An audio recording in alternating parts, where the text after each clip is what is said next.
एक किसान था जिसके 2 बेटे थे। वह बहुत ही आलसी और निकम्मे थे। वह अपने पिता को कामकाज में हाथ बटाने के बजाय आलस किया करते थे, इधर उधर घूमते फिरते थे। किसान को अपने बेटों की बहुत फिक्र थी। वह सोचते थे कि मेरे मरने के बाद इनका क्या होगा, ये अपना पेट कैसे भरेंगे, अपने परिवार को कैसे संभाल पाएंगे। एक दिन किसान की हालत बहुत ही गंभीर थी।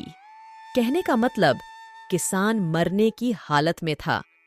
तभी किसान ने अपने दोनों बेटों को बुलाकर उनसे कहा कि हमारे खेत में एक खजाना गढ़ा हुआ है, लेकिन वह किस जगह है उसकी जानकारी मुझे भी नहीं है, लेकिन खोदने बाद तुम्हें वो खजाना मिल जाएगा।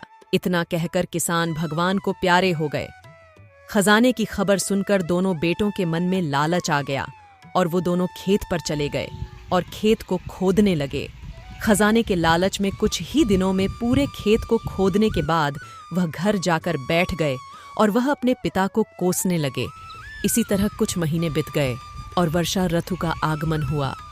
किसान के बेटों के पास पेट भरने के लिए सिर्फ एक ही जरिया था, वह है खेती।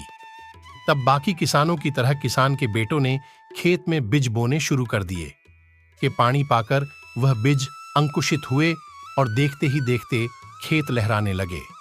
ऐसा लग रहा था कि हवा के झोंके से लहरा रहा था।